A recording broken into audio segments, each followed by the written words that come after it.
With a big happy birthday to the one and only Claude Felton. Today is your birthday, right, Claude? What better way to celebrate a birthday than have media day? That's right. Well, happy birthday, Claude. We appreciate all you do. And we would like to also mention that thoughts and prayers are going out to those down in the Gulf Coast and New Orleans area. Obviously, we've got a couple of players from that area, and it's something we're thinking about those folks and all they go through. And as the hurricane makes its way northward, we're hoping for safety for all during this time.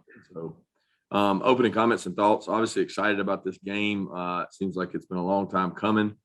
We've had a good camp in terms of working it ourselves. We've moved on to Clemson since, I guess, about Wednesday last week. Wednesday or Thursday, we started working on these guys. And we got a chance to watch them all summer, and we watched them in the spring. They're really talented. Probably one of the best defenses I've ever seen returning in terms of number of starts and number of games played. The volume of experience is unmatched anywhere, anytime. And I've been in college football a long time in terms of just how much football those guys have played. And, obviously their quarterback got some experience last year when Trevor was down. He's got one of the biggest arms I've ever seen. Very talented, very hard to defend. It's like every play is really tough to defend when you play these guys. There's no time to rest when you're playing. And then special teams wise, they've always had good specialists. They continue to. That's a rich history in this game tradition. Both teams have always had great specialists. And I think special teams will play a big part of this outcome of this game. All right, let's go to questions. Let's start with Paul Newberry, and then we'll go to Chip Towers. Coach, how much more confidence does it give you in the offense and going into the season with a guy that is the starter at quarterback and not that uncertainty that you had going into last season? And kind of as a follow to that, do you ever have any second thoughts about not going to JT a little sooner last season? I think the first question would be much more confidence in terms of this year compared to last year, not knowing for sure. And a lot of it had to do with no spring. Basically our spring was our fall camp last year, and don't get enough body of work to see the guys play and see the guys start out and go do things. In terms of wishing JT, big thing there was confidence in his knee and getting him rehab. We've talked about that before. It's something that was beyond a lot of our control in terms of him being stable enough and able to go. But I will say this, a lot of the confidence you have in your offense comes from what's earned, right? And you earn that by how you play and who you play. And these guys we're about to play are extremely talented on defense and extremely well coached and have everybody back. So when you talk about opening tests, these guys are really good defensively. Yeah, Coach, you've talked about Clemson's defense. How confident are you? Looks like it'll be the biggest game that JT has played in. How confident are you in how he's managed, the preparations and the excitement over this game and all the attention that's come his way, NIL and all that different kind of stuff that he's had to manage, in addition to getting ready for probably the best returning defense there's been in college football in a while?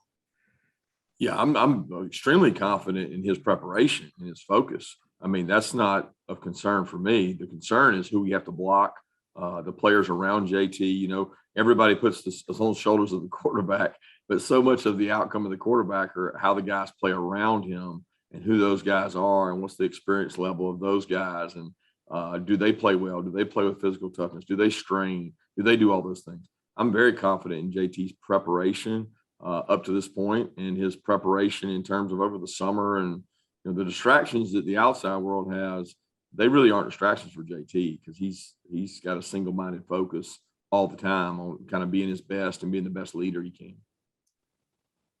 All right, let's go to Mark Weiser and then to Mike Griffith. Kirby, speaking of the guys around JT, are you pretty set with Cedric at center and Jamari Sawyer at left tackle? And how do you feel about this offensive line? Yeah, both those guys have repped at center, and Jamari's kind of worked across the board in terms of the offensive line. Warren Erickson's practiced all the last 2 weeks. He's been practicing. He's practicing again this week. So we feel good about him. We feel like those guys are healthy and available and excited to see him go play. So at this point, for all of its line to get better, they got to go play. And they're certainly going to get to play against a very, very talented, twitchy, athletic group of defensive pass rushers and linebackers. Kirby, you mentioned all the experience Clemson has coming back. You lost 5 defensive backs to the NFL, a couple more to transfers. Have you ever gone through a season where you've had to reload in the secondary? And how have you tried to double down and get that secondary group ready for Clemson's offense? No, I mean, we've never had that many holes to fill. I know not the years I've been here. I can't think of a year in my experience ever coaching that I've had that many departures at the same unit. So it'll look very different. And a lot of those guys are as talented as guys we've had in the past, but very rarely have we had the lack of experience that we currently have. We just don't have a lot of guys with a lot of playing experience back there. And the only way to grow up is go play. And they've had some good competition. I mean, they got to go against our wideouts in the spring and our wideouts all fall camp, but it's time to go find out what they can do in the heat of the moment, what decisions they can make, what plays they can make. And they're plenty talented enough. We just got to go execute. We got to communicate well. That's what Clemson makes it hard on you, was they do a good job of moving people around and shifting and motioning. That's something we always see when we prepare, and we've worked really hard to get these kids ready for that. All right, let's go to Seth Emerson and then to Dean Legge. Kirby, is there any update on Arik Gilbert and where things stand with him? Yeah, no update other than Arik is not currently with us still, and we're praying for him each and every day that he can come back healthy. Kirby, can you compare? You talked a lot, and there's been a lot made of Clemson's front four. Can you compare them to that group you had? I'm trying to think if it was 11 or 12 at Alabama. How do they compare to that group? And that's probably not fair for me, because I don't even know. Years don't work well for me like that. I don't know who 11 and 12 Bama was, unfortunately. So it's a hard comparison. I can talk about their front four because a couple of them are from our state. We recruited each and every one of them. Really talented. Every kid across that front, we had on our campus at some time, and lost probably on all of them in terms of trying to get them. And they're talented, they're quick. What makes them so good is the defensive package and the way Coach Venables uses them. It's not just their talent level; it's they fit the scheme. And you've got plugging linebackers, extremely smart linebackers, very good tacklers, great blitzing linebackers. Are very aggressive in terms of what they do, and it fits. They fit their scheme. Those kids really fit the way they play. Let's go to Roddy Nabulsi and then Jake Rowe. Kirby, from the uninitiated, the non-coaches out there just seem to be a lot of similarities between this Clemson team and the Georgia team. Great defensive front, rebuilding the secondary, moving pieces around the offense. New-ish quarterbacks, very talented quarterbacks with some starts, but not as many as I'm sure either coach would like. Where are you guys similar, and where are you guys different for the folks who don't see it as clearly or as closely as you do? Well, first of all, I don't think we're real similar. I don't think our two quarterbacks are exactly the same. Maybe in terms of experience, obviously Jake has more experience, but very different type quarterbacks. I think secondary. They have more starts in their secondary returning than any secondary I've probably ever played. I've been watching the same guys play in their secondary. It seems like forever. They've had them back there every single game. And, we have common opponents that we both played, and they've had those guys back there forever. Their front is different than our front. We do both have experience in our front seven. Theirs is different than ours. Ours is a lot bigger, beefier, built to stop the run. And, theirs is twitchy, more athletic, built to rush the passer. And they've done that statistically really well. And they've affected every quarterback they play in terms of sacks and those numbers. We've been better in those categories, but not as good as what they've done. And then, offensively, there's some similarities there. I think, we got a lot of our backs back, and obviously their best back got drafted, but they have very capable backs, kids they beat us on recruiting. and they've got good wideouts. So there's similarities there, but outside of that, I don't think there's a lot of similarities between the two. Kirby, you mentioned a minute ago about the offensive line, how it's not going to get better, or the next step for them is to actually play football. Well, I wanted to take that to the receiver group. I mean, you've seen AD Mitchell since the spring, and you've had a lot of good things to say about him. You've watched Marcus come back from an injury. Lad McConkey, is a guy that has also been battling there too. How excited are you to kind of see those guys get their opportunity to play some football, to play against another team and see what they're made of? Oh, I'm really excited. That's the area that I think we can grow the most even throughout the year, because we have the least experience. Like we went from a really experienced receiver team to a not very experienced receiver team with George out, Jermaine missing some of camp, Kieris missing some of camp. So those are your guys that have the most experience, and the guys that don't are going to get an opportunity to go play and make plays. And some of them got to play a lot in the spring because of the injuries. I mean, AD, similar to Jermaine, Jermaine didn't get a spring practice. AD did, but AD still has a ton of growth. He's got so far to go to reach his potential. But we're going to find out a lot about those guys and the tight ends as well, and the backs. I mean, that's the big thing, is we got to play well at the skill position around JT to help him out with this rush group they got. All right, let's go to Drew Hubbard, and then we'll go to Mark Schlabach.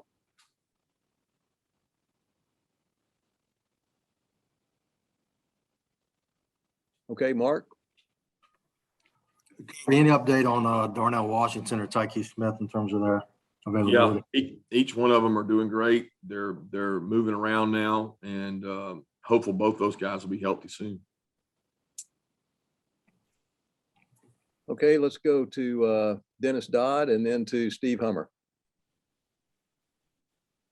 Okay. Hey, Kirby.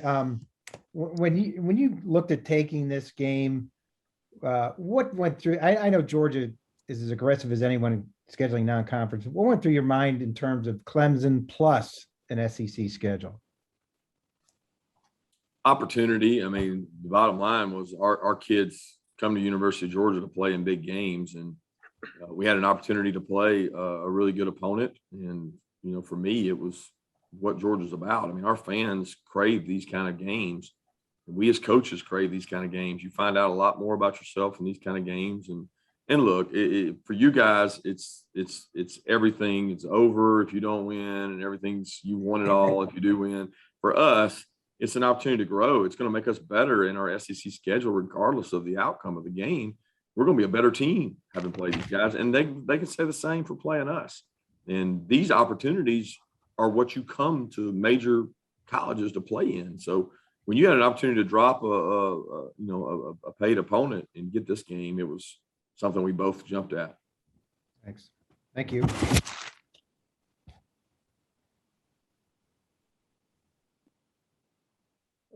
Steve Hummer, you there? All right, let's go Mark Bradley and then to Connor Riley. Coach Smart, if you'll indulge me, I'd like to ask Claude Felton, the birthday man, a question here. Claude, since you were part of both of them, which Georgia Clemson game is the hype bigger for, 1982 or 2021? I would rate them about equal. Classic answer. Good answer. That's Hey, all I got. Kirby. Thank you. Who's next, Connor? Yeah. Hey, Kirby, with Darian Kendrick being his first game with y'all and it's against his former team, I know you've had guys playing emotional games like this before. Do you say anything to him to sort of, maybe get him to calm down or focus specifically on this game, given it figures to be such an emotional one for him? Yeah, sure. We've spoken to him about it, and we continue to talk to him. I think the good news is he's played in a lot of big games, having been at Clemson. So that's not the hurdle. The hurdle is more the emotional side of playing your ex teammates and your old family, and that's always it can be a kind of a knee jerker and tough on you at times. And I know I talk to him every day. We're watching cut ups of Clemson, so it's awkward at times to find yourself sitting there. I've been through that when we played Georgia when I was at Alabama, or when you go back and forth and you play somebody the year after you've been there, it makes it a little different because you feel like you have a personal touch to it. But he's got to be able to separate all that, block it out, and go perform. And he practices hard. He loves football. It's important to him, and he's bought into the things we're doing. So I'm excited to see him go play. Okay, let's go to Vance Levy and Brandon Sudge. Kirby, congrats on making it to another season. Back in the spring, I asked you about Coach Muschamp, and what you liked of then was his ability to help the coaches coach. Has that been able to increase with his new role? And have you thought about where you might like him as far as on the sidelines or on the press box Saturday night? Yeah, he's been a tremendous asset. I can't express enough the move to get him on board and how important it's been, especially considering our situation with him being the on the field coach. So he's been a jolt of energy to special teams. He's been an extra set of eyes on the defensive backfield in terms of we've been able to break things down. There's a lot of parts to the secondary. And when you've got new parts in all those parts, it helps have extra set of eyes. He's been tremendous at that. And, he'll operate on the sideline and make a lot of the special teams calls and signals and decisions and those kind of things. And he'll also help with our defensive backs from the sideline. Hey, Kirby, I mean, obviously this is Jordan Davis's his return back to Charlotte. Can you do you remember when you guys kind of spotted him out of Charlotte? What was that conversation like with Coach Scott, I guess, when he came back to you with a report on Jordan after going out to Charlotte? I don't remember specifically. I do remember watching some video we shot at a practice, and just knew right away this guy was a jumbo athlete. He went through bags. He actually was working out as an offensive lineman, which we recruited him the entire time as a defensive lineman. But it was his athleticism at tackle, offensive tackle, that stood out to me. He could bend, he could move, he had quickness, he was huge. It just left me wondering why more people weren't on him, because we thought he was one of the best players in the country, and we recruited him as such. And it was easy to see; it was evident on the tape. And Trey brought that back from going to watch him up there, and we just had a very consistent relationship talking to him, and Trey did a great job recruiting him, and his mother Shay is just a wonderful person, and there was a bond for him there, and he decided to join us. All right, let's go to Jeff Schultz and then David Pascal. Kirby, following up earlier question, I think by Dennis, you sort of touched on this, but I understand you have 11 games that follow this, and I totally get that messaging, but do you understand all the people who are going to draw conclusions from this, and that this is somewhat of a measuring stick, and do you view it as that yourself? Yeah, I think every game's a measuring stick, right? I mean, you measure yourself every game, how you perform and how you play. It's no different in this game. I mean, it'll be a national measuring stick for everybody to say that, oh, Georgia's either here or Georgia's gone. I acknowledge that. I understand that. That's not going to change how we prepare for this game. That's not going to change how we prepare for the next game. It's life. It's what the world's made out of. You're judged based on your performance right now. I never forget when they threw away the Patriots and Tom Brady after one game and said the dynasty was over and they were terrible. And then the next couple of weeks they go on and they end up having a great season and they win the Super Bowl. I mean, I don't think you ever judge things based on one game, but that's obviously something that's always on a continuum, and it's always going to be done. That doesn't stress me out, because I know regardless of the outcome of this game, we're going to still have a good football team one way or the other.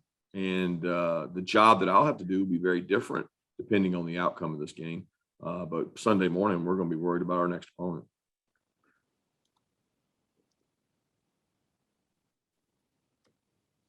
David Pascal. All right, we got time for one more question. Anybody want to jump in? Yeah, Kirby, I just wanted to ask you about going into this game and having a guy like Deion Kendrick, who's been behind enemy lines, he probably knows some tendencies those guys have. How much can you really lean into that? How much can you garner from that? And is it useful going into a game, where he knows the opponent this well? I don't know that you can or can't. I mean, his information would probably be more personnel in terms of what are guys like. I've been against these guys. I know their wideouts. I know maybe something about their defensive backs or something specific. But scheme-wise, I think it's tough. There's so much more that goes into it. There's not like, oh, well, when they do this, this is what's coming. You can't say that because no offensive coordinator, no defensive coordinator gives the same look over and over. So, all that ends up doing is getting you chasing the wrong idea. So from a personnel standpoint, it probably helps because I think he knows those guys. But outside of that, there's not a lot to it. Thanks, Coach Smart. Thanks, everyone, for zooming in. Everybody have a great day. Thank you, guys.